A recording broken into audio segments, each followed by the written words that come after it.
Hi, குட்டீஸ் பைபிளில் first என்ன ஸ்டோரி இருக்குன்னு பார்க்கலாமா? கடவுள் உலகத்தை படைக்கிறார். இந்த பிக்சர்ல என்ன இருக்குன்னு ஃபர்ஸ்ட் பார்க்கலாம்.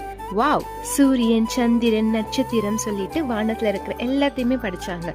பூமியில இருக்க கடல், மரம், செடி, கொடி எல்லாமே படைச்சாங்க. அது மட்டும் இல்லாம மான், முயல், அணில் போன்ற சின்ன சின்ன விலங்குல இருந்து சிங்கம், புலி, யானை போன்ற பெரிய விலங்குகள் வரைக்கும் ஆண்டவர் படைச்சாங்க.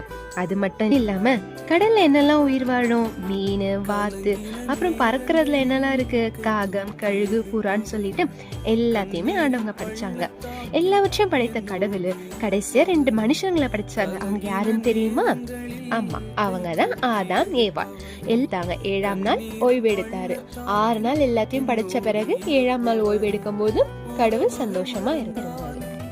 இந்த மாதிரி டெய்லி உங்களுக்காக ஒரு பைபிள் ஸ்டோரி சொல்றேன். நீங்க இந்த வீடியோ லைக் பண்ணி, ஷேர் பண்ணி, சப்ஸ்கிரைப் பண்ணுங்க. Thank you. God bless you all.